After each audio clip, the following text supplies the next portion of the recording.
Al okuyucular. Bugün eşitmeydi. Fizikçi. Bugün sabahta Жақсы, оқығанымыз олар сөйлесті. Жақсы, ал оқушылар өтілген сабақта қандай тақырыптар туралы сөйлесті? Есімдіктің түрлері туралы сөйлескен. Үйге тапсырма не берілді? Екінші тапсырма не істеп келу керек еді? есімдіктерді тауып Астына сызып беру керек еді. Бүгінгі сабағымыздың мақсаты тыңдалған мәтін мазмұны бойынша жалпы және нақты сұрақтарға жауап беру, мәтіндегі ақпаратты шынайы өмірмен байланыстыру, сөйлемдегі есімдіктің қызметін түсіну, есімдікті зат есім, сын есімнің орнына қолдану. Бастамас бұрын көңіл күйімізді көтеріп алайық. Экранға назарыңызды аударамыз. Суретте бірінші қараған кезде нені байқағаныңызды есте сақтап қалайық. Кім ай көрді, кім ақ түсті келбет, кім қара түсті келбет, есіңізде? Демек, бірінші қараған кезде айды байқағандар. Бейнесін байқағандарды аса мұқиятты айтуға болмайды. Ойыңызды бірден айта саласыз.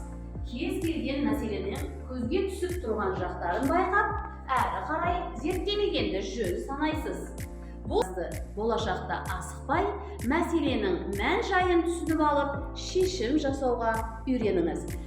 Ақ түсті келбетті көрген жандарға ай емес, адамның ақ түсті бетін байқаған кісінің қиялы жақсы дамыған.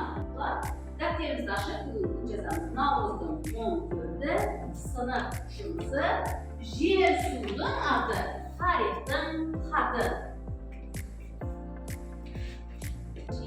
өткізуге тырысасыз. Есесіне шаршататын бір сәуірінді жұмыстан қашасыз. Түсті бетті байқай алатындар аз. Егер сіз бірден суреттен қара түсті бетті байқаған болсаңыз, Мұниса жалғастырамыз. Егер сіз бірден суреттен қара түсті бетті байқаған болсаңыз, өзіңізді ерекше тұлға деп санай беріңіз. Оқушылар, үйге берілген тапсырманы дәптерлеріңізбен көріп шыққанша, сіздермен есімдік атаның көркем тауықтары әдісі арқылы өтілген есімдік тақырыбын қайталап аламыз. Боламыз. Ал оған дейін дәптерлерімізді ашып қояйық.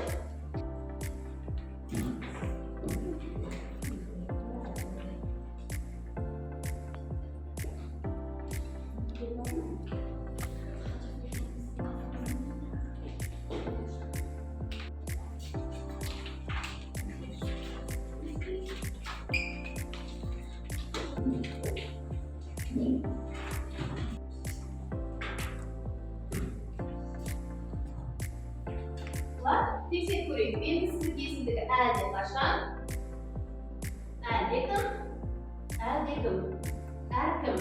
Болмыстық есімдіктер ешқашан, ешқайда, ешбір жарайсыңдар. Жалпылау есімдіктер баршасы, бәрі, күллі, барлық жарайсыңдар. Жақсы, меңгеріпсіңдер, өтілген есімдік тақырыбын.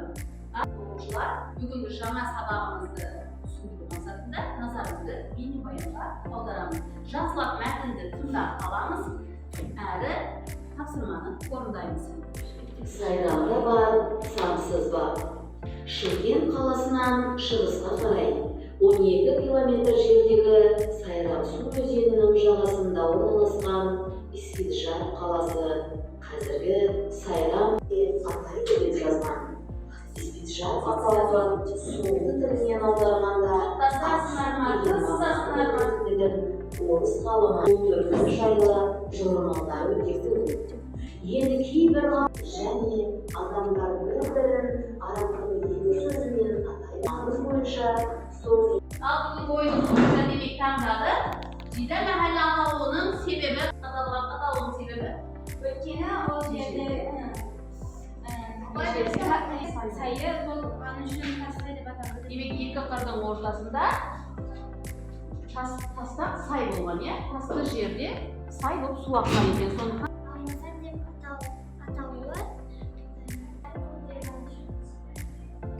alma бақшасы болған жер болғандықтан Алмазар аталып кеткен екен. Оқушылар, сабағымызды қорытып, өз-өзіңізді бағалау үшін сіздерге домбыра әдісі берген едім, иә? Ал Рабия қанша болды домбырада баған? 8. Гаухар? 8 демек, Гаухар 8 деп баға. Екеуін сен белгілеп.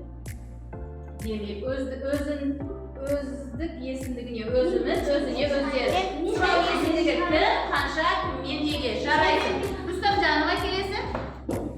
Екеуін таңдаймыз.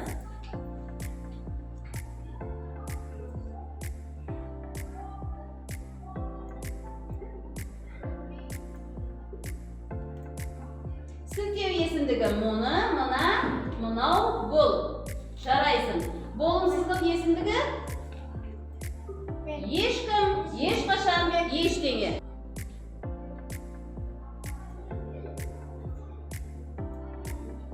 Балау, бәрі, барлық, күлі бәріне жарайсыңдар. Юлдыз өзін 9 деп бағалапты. Сұрдана өзін 8 деп бағалапты. Салиха 9. Салиха Бану 9. Мен де сіздерді бағалап жіберейін. Сіздер өз-өздеріңізді бағаладыңыздар. Ал енді мен сіздерге Рабияға 9, Гаухарға 8, Юлдызға 8, Дұрданаға 9, Салиха Бануға 10 балл деген бағалармен бағалаймын. Жер судың аты, тарихтың хаты атты сабағымыз өз аяғына жетті.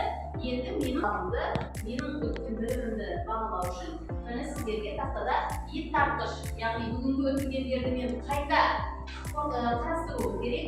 Чемодан маған бүгін алған білімдерім, мәліметтері керек. Қоқыс жәшігіне мен бүгінгі алған білімдерім маған қажет емес деген суреттерге жақсырып бағалап кетеді. Апай болды?